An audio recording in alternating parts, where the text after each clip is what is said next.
j'avais pas de crainte, mais des fois, quand on est trop dans la forêt, on voit pas nécessairement le besoin parce qu'on pense qu'on maîtrise le domaine dans lequel on est au bout de nos doigts. J'avais pas nécessairement de crainte par rapport à ça. S'il y avait une crainte, c'est que ça allait faire ressortir toutes les faiblesses de mon entreprise. Donc, mais c'est une crainte inversée, là.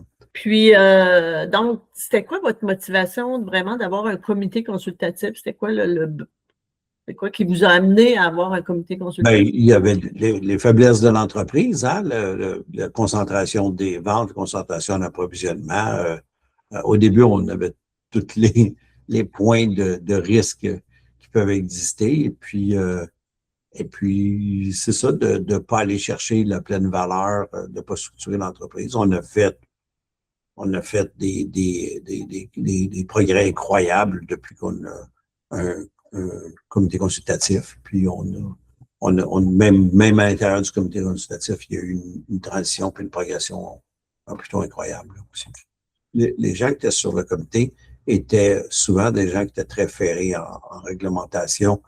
Ça, de plus en plus, il est allé vers un comité plus stratégique par rapport à la valorisation de l'entreprise, la pérennité de l'entreprise, et puis la stratégie de sortie, de stratégie de préparer la, la, la passation éventuellement.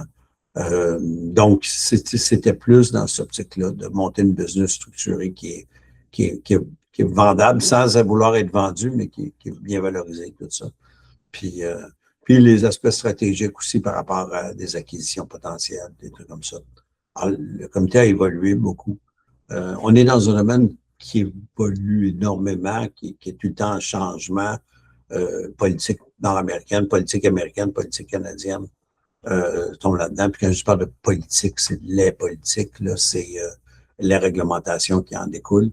Tout est en évolution constante, puis par le fait même, ça change beaucoup, puis c'est contraignant, puis il faut mettre à jour le comité constamment. Or, quand j'ai un comité consultatif, c'est tout le temps une série de choses à mettre à jour. C'est pas de la poutine, là. C'est pas des trucs qui... Entre chaque réunion, ça Oui, oui, oui, évolue oui. beaucoup. Ouais, ça évolue beaucoup, puis il y a beaucoup de choses à mettre en place.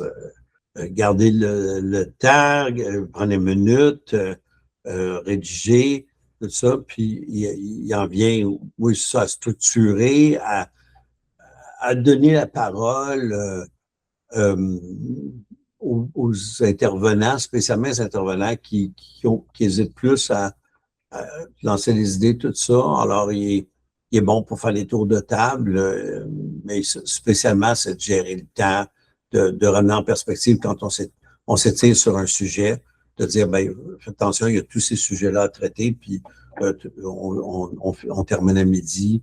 Généralement, ça dure 3 heures, de 9 heures à midi. Moi, je pense que c'est une très bonne affaire. Il faut avoir la personnalité d'être capable de se challenger soi-même, hein. Il faut avoir un peu de capacité d'introspection, mais je pense que tous les dirigeants d'entreprise gagneraient à avoir un comité consultatif.